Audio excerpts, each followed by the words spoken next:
Bonjour et bienvenue sur la chaîne. Alors on se retrouve cette fois-ci, toujours avec Ninon, mais pour en parler du livre dont je vous ai déjà parlé dans le point lecture update des Indés qui est passé donc le 30 juin. Rapidement, parce que comme je savais que je la recevais pour ce livre-là, je me suis dit je vais pas développer pendant 3 jours. Hein.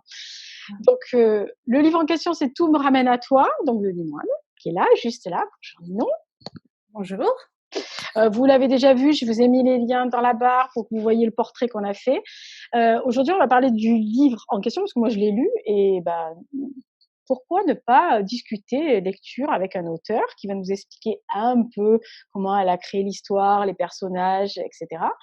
Et qui va nous dire, moi, je vais vous dire ce que j'en pense, et puis Ninon, elle va nous expliquer comment elle l'a rédigé. Donc, en fait, ce que je te propose, c'est d'ores et déjà de dire ton résumé à toi, donc l'officiel. Et moi, je dirais juste rapidement ce que moi j'ai ressenti de l'histoire, comment moi je l'ai résumé entre guillemets. Et puis après, on discute un peu des personnages et de ce qui se passe dedans. Ça te va? Ça marche, oui. Allez, c'est parti. Donc, et si le premier amour était aussi le dernier? Lorsque sa collègue lui propose un week-end détente entre filles, Elsa est loin de se douter qu'elle va s'épancher auprès de sa nouvelle amie et lui faire des confidences poignantes concernant son passé douloureux. Au même moment, à l'autre bout de la France, Lucas, qui prévoit un week-end tranquille entre amis, n'imagine pas un seul instant qu'il va se livrer sur les raisons qui l'empêchent de construire une relation stable. Entre révélations inattendues, conseils avisés, évocation du passé et nostalgie, ce week-end particulier pourra-t-il débloquer la situation complexe dans laquelle ces deux-là se trouvent?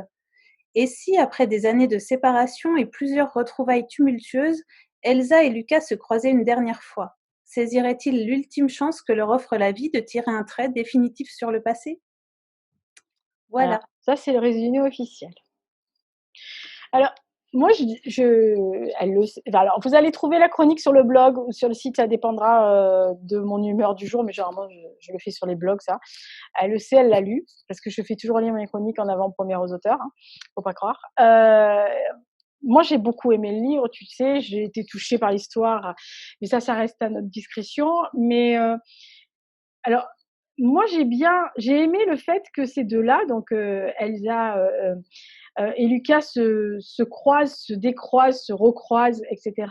Qu'on apprenne, justement, parce que c'est l'intérêt du livre, c'est qu'on apprenne petit à petit quelle est leur histoire. Et quand on découvre pour la première fois les personnages, moi j'ai eu l'impression qu'il y avait quelque chose, mais qui était beaucoup moins romance que ça. Moi, je pensais que c'était plus lié à la sœur de Lucas, qu'on sait assez rapidement que malheureusement elle a disparu, et qui a amené, on va dire, la rupture non entérinée des deux là, parce qu'en fait ils ne se sont jamais quittés. En gros, c'est ça ta base de départ. Oui. En fait, l'idée première m'est venue différemment parce qu'en fait, à la base, c'était une nouvelle que j'avais écrite pour un concours qui était. Le thème, c'était Tant de temps. Et moi, j'ai voulu écrire une histoire d'un couple comme ça qui s'était aimé très fort pendant leur jeunesse et qui a été séparé et qui se retrouve et Elsa devait faire un choix. Et comme c'était un format de nouvelle, c'était une histoire vraiment très courte. Et c'était en fait ce qui correspond à la première partie, c'est-à-dire 10 ans, non, attends, 5 ans avant, il me semble. Oui. Oui, 5 ans plus tôt. Tout ce qui se Mmh. passe 5 ans plus tôt, c'était ça la base de la nouvelle. Donc, c'était une histoire très courte d'une famille qui retourne dans le village Ouais. natal d'Elsa. Et là, elle retrouve son premier amour, elle tombe sur lui et il lui propose de tout quitter pour revenir avec lui. Elle doit faire un choix. Quel choix elle fait? Et ça s'arrêtait là. Et bon, la nouvelle n'a pas obtenu de prix, etc. Mais dans un coin de ma tête, en fait, c'est ce couple-là, ces personnages Ils n'avaient pas fini de vivre pour toi. Ils n'avaient pas terminé. c'était pas abouti. Ça m'a trop frustrée que ça s'arrête là. Il fallait qu'ils se retrouvent. Donc voilà, j'ai écrit la suite de cette histoire, mais ça fait partie des fameux romans qui ont eu le syndrome du milieu, c'est-à-dire qu'il y a eu une partie qui a été écrite, mais la forme ne me convenait pas. Ça me D'accord. Et plaisait pas. C'est par rapport à un des deux caractères que tu n'arrivais pas à développer ou c'était les deux ensemble Non, qui c'était juste bloquaient? parce que finalement, il n'y avait pas le début actuel, là, Ouais. l'officiel, avec ce week-end où ils s'épanchent avec leurs amis. Il n'y avait pas ça, en fait. C'était vraiment D'accord, juste 5 ans avant, 3 mois avant, point. Mais d'accord. Oui. ça n'allait Alors pas, quoi. alors que le fait que nous, on rentre dans l'histoire par rapport aux 2 séparément, Elsa qui s'épanche avec sa collègue de travail et Lucas, lui, avec son meilleur ami, qui a une femme qui est assez perspicace d'ailleurs, hein, heureusement qu'elle est là, parce qu'elle est 2 garçons ensemble. Heu et aussi à la grand-mère. Il y a un rôle central de la grand-mère de Lucas qui justement, est là pour, comme le trait d'union qui manque, enfin que Ludivine était et elle a toujours ce trait d'union. Moi j'ai aimé ce côté, coulisses, qui arrive et on sent arriver qu'elle a un impact sur l'histoire, mais on n'arrive pas à savoir comment elle va impacter l'histoire. Oui, Quand ils se retrouvent pour la première fois, il y a quand même ce côté, elle lui en veut en fait. Lui, il a rien capté, il a pas encore tout compris. Lui, il est jaloux parce elle a refait sa vie, tandis qu'elle, elle est, enfin moi je l'ai senti comme ça. Elle est, elle lui en veut d'être partie sans lui expliquer quoi que ce soit. Et en fait, elle a refait sa vie parce qu'elle avait envie de l'oublier, malgré le fait qu'elle n'avait pas envie, mais qu'elle avait décidé de tirer un trait. Tandis que lui, le trait était jamais tiré. c'est ça. Comme tu l'as dit tout à l'heure, ils se sont jamais quittés. Il n'y a jamais eu Mmh. de revoir, donc c'est difficile, du coup, Bah, c'est-à-dire qu'il d'avoir. y en a toujours un des 2 qui est frustré parce que comme il n'y a pas eu de point de rupture ou d'arrêt, tu sais pas si c'est une parenthèse, si c'est quelque chose qui va revenir. B elle a tiré un tr enfin, elle a mis la parenthèse, lui, il a jamais mis la parenthèse, donc les non-dits commencent à ce moment-là, en fait. Ouais, ouais, c'est ça. Alors moi, je suis méchante, mais je vais dire, lequel des 2 personnages, heu te plaît le plus? Moi, tu sais que j'ai pris le parti de Lucas pour une raison personnelle, même si, parce que enfin, je l'ai mis dans la chronique. Elsa j'avais envie de la secouer parce que comme elle était maman, qu'elle était mariée, etc., elle était censée être la plus adulte des deux, parce qu'on comprend bien que Lucas, il papillonne, etc. Donc c'est celui qui a pas trop envie de se poser des masses, pour des raisons personnelles diverses. Mais elle est censée être la plus adulte des deux, donc ça aurait été elle qui aurait dû lui dire bon, bah écoute, mais donc chaton, tu t'assois, hein, et on va discuter tranquillement.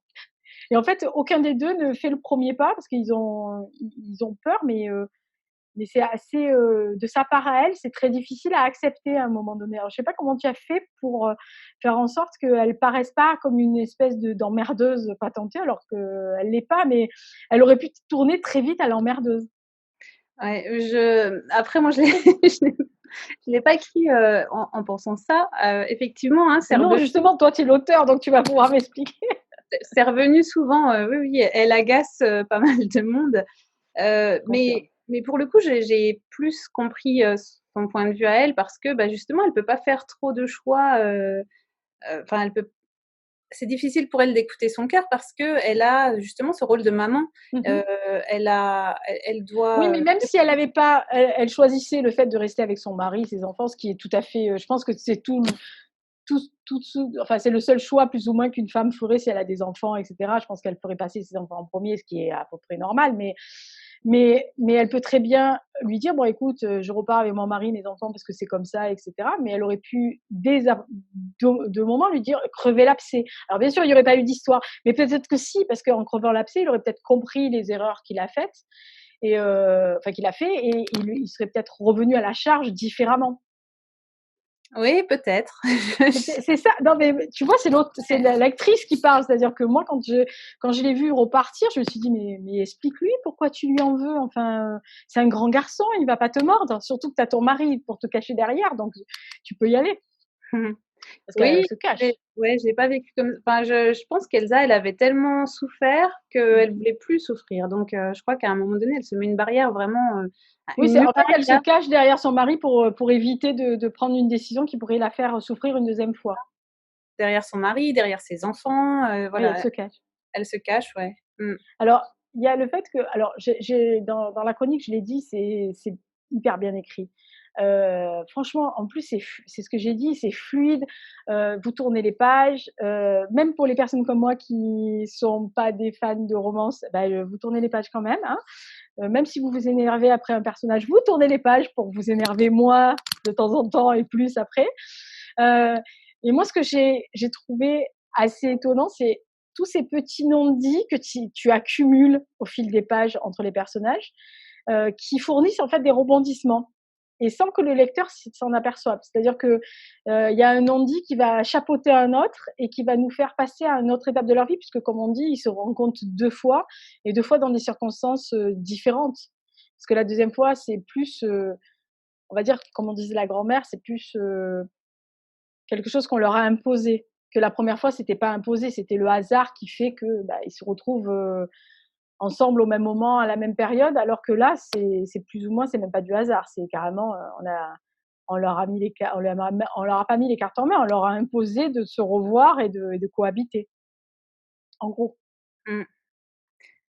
La Oui. cohabiter, ouais, non, mais je te dis ça parce que quand, quand il y a cette espèce d'aide où ils sont tous les deux dans une maison, on ne dira pas pourquoi et qu'est-ce qu'ils font, mais il y a une espèce de valse. Je sais pas si tu l'as senti comme ça, mais moi je les ai vus valser. D'où je te disais que la musique, il y a des musiques qui m'étaient venues dans la tête parce que je les voyais.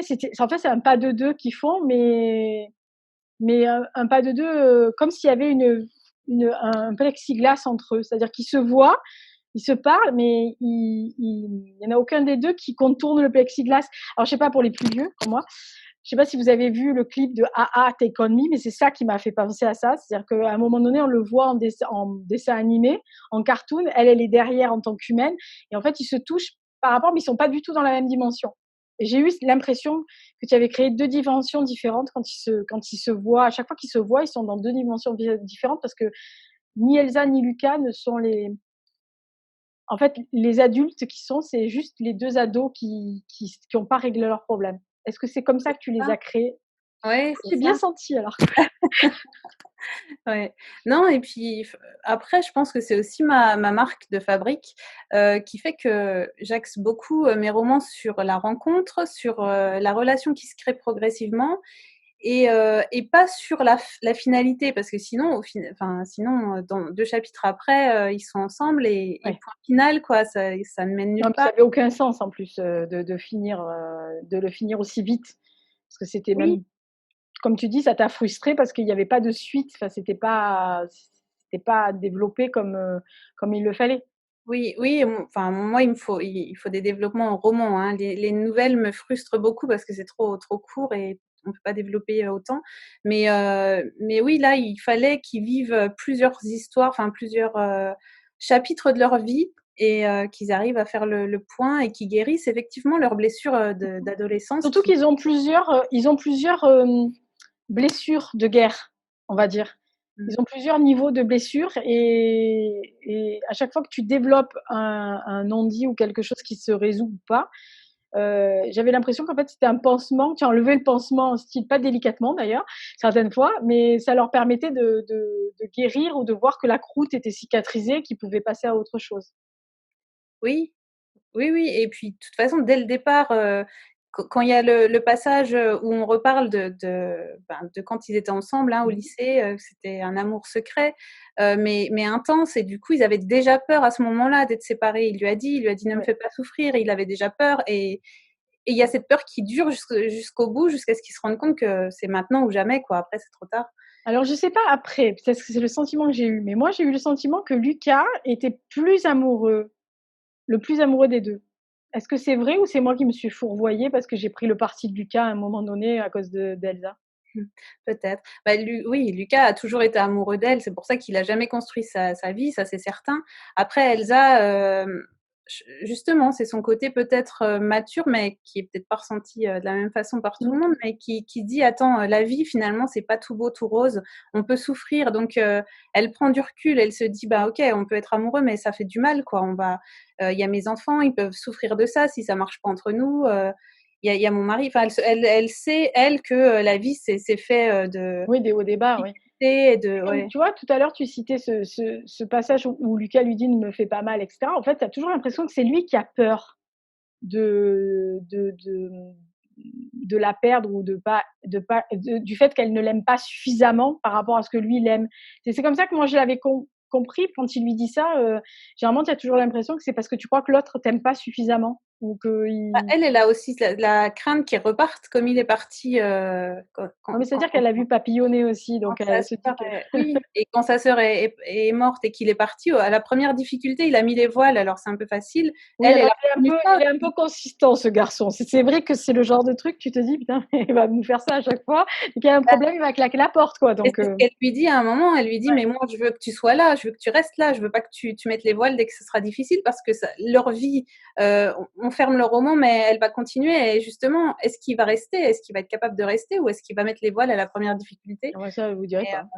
et elle a peur aussi de ça, tu vois, elle veut s'assurer.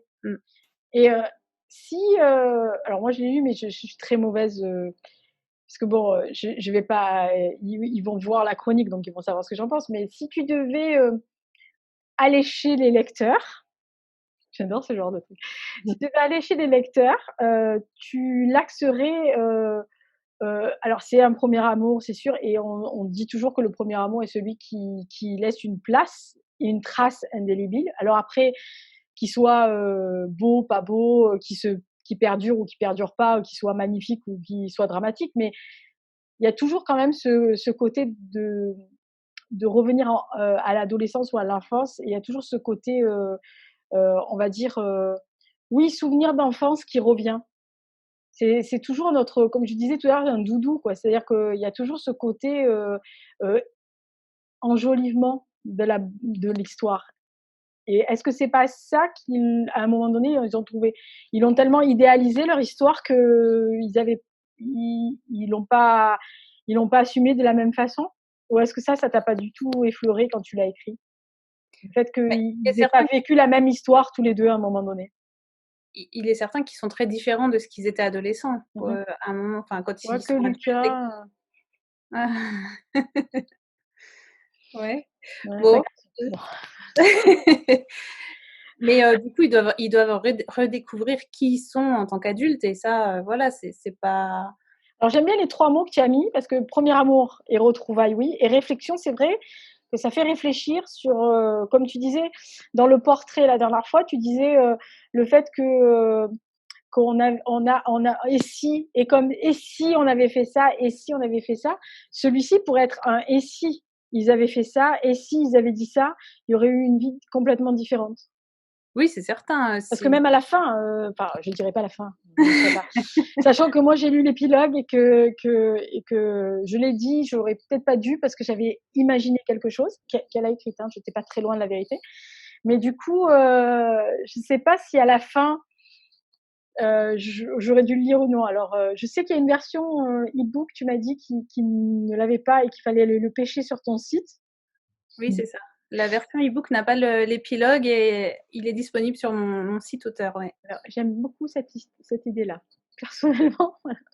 Mais c'est vrai que beaucoup sont allés le lire quand même, tu Tu vois. m'étonnes. À la dernière ligne, à la note, qui ont dit oh, non, mais moi je veux savoir ce qui se passe derrière. Alors, ça, c'est ceux qui n'auraient pas d'imagination, parce que moi j'avais monté le truc. Mais quoique, non, il y en a certains qui ont besoin de se confronter à ce qu'ils avaient imaginé. Oui. Tu l'as écrit pour ça, ou c'est parce que tu voulais pas mettre le point final, ou c'était un point final que tu n'avais pas vraiment. Alors, ça aussi, est-ce que c'était un point final que tu comptais partager, ou que tu l'avais fait pour toi et tu t'es dit bon, de toute façon, si on me le demande, je le donnerai, mais sinon, ils ont qu'à faire leur petite tambouille. Parce qu'on comprend à la fin, même sans l'épilogue, on sait. Je veux dire, ou alors on est minuche, mais même en n'étant pas fleur bleue ou fleur bleue, on comprend à la fin. Donc, l'épilogue est là pour conforter le lecteur et l'enrober de sucre. Pour lui dire, ouais, t'as tout compris. Voilà. Mais c'était peut-être pour moi en tant qu'auteur, pour pas encore quitter mes personnages au mot fin. J'avais C'est encore ça, envie. tu te dis, oh, je vais encore les garder un peu et les partagerai si vous êtes sage. Oui, je crois que cette histoire-là, j'avais vraiment envie de l'écrire jusqu'au bout, vraiment d'aller ouais, jusqu'au Et bout ça d'une se sent dans ton écriture. C'est-à-dire qu'on sent que ces personnages te plaisent, que tu as pris du plaisir à les écrire et que tu avais du mal à les quitter. Que Oui, tu as envie de les faire partager, c'est ce qu'on sent hein, en tant que lecteur, on se dit, elle a envie de nous faire partager leur existence, leurs démons, leur bonheur, leur envie, leur désespoir, ou tout ce que tu leur fais passer, parce qu'ils en prennent. Hein. Il y en a certains. Bref, mais on sent que tes personnages, tu avais envie de les faire vivre au-delà de ce que le lecteur pouvait les faire danser dans leur esprit. Il y avait autre chose derrière qui te tenait à cœur. Oui. Cette histoire-là, je l'ai reprise plusieurs fois, hein, du coup, pour vraiment. C'est celle qui t'a donné le plus de mal? Non, parce que tout d'un coup, j'ai eu le déclic justement sur cette construction-là, de commencer au présent et de revenir en arrière plusieurs fois. Je me rends compte que parfois, certains lecteurs se disent j'ai pas compris tout de suite au début ce qu'il en était. Ah bon? Tiens, c'est étonnant. Ouais. Et puis après, du coup, ils ont compris qu'on revenait et qu'on refaisait le point et qu'on repartait. Le côté flashback, ça a déstabilisé certaines personnes de ton lectorat qui ne comprenaient pas pourquoi ils Dernièrement, oui, j'ai eu un avis qui disait qu'au début, il ne comprenait pas trop où je voulais en venir. Mais pour moi, c'était la meilleure façon de construire cette histoire pour qu'elle ait un sens, quoi, pour que les gens comprennent, comme tu disais, petit à petit, qu'ils comprennent ce qu'ils avaient vécu, les choix qu'elle faisait à un moment donné, puis que finalement, elle pouvait en faire un autre à un autre moment de sa vie. Voilà, de toute façon, la vie n'est pas linéaire. Donc, tu prends des décisions. Enfin, c'est aussi ce qui explique ses décisions à elle comme à lui. C'est-à-dire qu'à 20 ans, tu ne prends pas les mêmes décisions que tu vas prendre à 30 ni à 40, etc. Parce que la vie a fait ou tu as pris des coups, ou qu'il y a quelque chose qui te pousse, ou quelque chose qui t'entrave aussi. Donc, c'est aussi le fait de. Les retrouvailles sont toujours belles, mais ça peut être entravé parce que c'est pas le bon moment. Comme un de tes romans où tu dis c'est pas le bon moment, ils arrivent il y a eu un coup de foudre, mais c'est pas le bon moment. Voilà, Oui. donc c'est ça aussi que tu voulais faire comme réflexion, c'est que c'est pas forcément le bon moment. Il faut peut-être attendre petit à petit, dérouler la plotte pour arriver jusqu'à la scène finale. Oui, et puis je te dis, ça doit être ma marque de fabrique parce que Ouais. le happy end, il arrive vraiment à la fin, quoi. Il n'arrivera pas au milieu. Ah non, alors, vous êtes obligé de lire tout ça pour arriver à ça, pour avoir la fin. Je vous le dis tout de suite, commencez pas à extrapoler les trucs, hein, vous n'y arriverez pas. Écoute, Ninon, moi je te remercie premièrement d'avoir accepté ces interviews et notamment d'avoir parlé de ce livre-là, sachant que je l'ai lu et que tout le monde sait que je ne suis pas une caution pour la romance. Si je dis qu'il faut le lire, ils vont tous se jeter dessus. Mais en tous les cas, merci pour le bon moment que j'ai passé, pour nos discussions. Et le fait que tu sais que moi, il y a quelque chose dans ma petite tête qui me trotte sur cette histoire-là. Donc, je vous invite à découvrir l'univers de Ninon à travers celui-là. Donc, tout me ramène à toi ou aux autres. Hein. Ça, c'est à vous de choisir. Après, chacun, moi, je l'ai choisi sur le titre. Pas du tout sur la photo, même si la photo, comme on l'a dit dans le portrait, est fort judicieuse et qu'il marche dans le même sens, dans la même direction, même s'ils ne sont pas côte à côte. Donc, ça peut déjà vous faire gamberger. Mais moi, je l'ai choisi sur le titre. J'ai même pas lu la 4e de couverture. C'est sur le titre que je me suis dit il y a quelque chose qui peut me plaire. Comme quoi, un titre est important. Ouais. Tu l'as trouvé tout de suite? Dernière question. Tu l'as trouvé tout de suite ou pas du tout? Pas du tout. Je crois que c'est celui qui m'a posé le plus de soucis et je l'ai trouvé pas longtemps avant de le publier. Finalement, c'était la chanson, d'ailleurs, qui est tout de suite au début, hein, en préface, la chanson de Vita et Slimane, Je te le donne. Et dans les paroles, il y a ça, hein, il y a tout me ramène à toi. Et quand j'ai entendu cette chanson, je me suis dit clairement, c'est le titre. Ouais, voilà. Ouais. Et en plus, elle fait comme moi, elle met des titres de chansons ou des paroles de chansons juste avant un bouquin. Vous imaginez bien que j'ai ouvert le truc en disant ouais, youpi. Écoutez, je vous laisse pour aujourd'hui. Je vous remercie. Je remercie Ninon encore une fois d'être venue sur la chaîne. Je vous représente Tout me ramène à toi, donc de Ninon. Ah, mais vous avez toutes les informations en barre d'infos pour aller acheter son bouquin, vous renseigner sur son univers, la suivre sur les réseaux sociaux. Vous allez vraiment découvrir de la romance fleur bleue. Elle le dit elle-même, elle le revendique, mais elle a raison. Et ça fait pas de mal, hein, de temps en temps. Merci beaucoup, à bientôt. Et puis, écoutez, portez-vous bien en attendant. Au revoir. Au revoir, Ninon.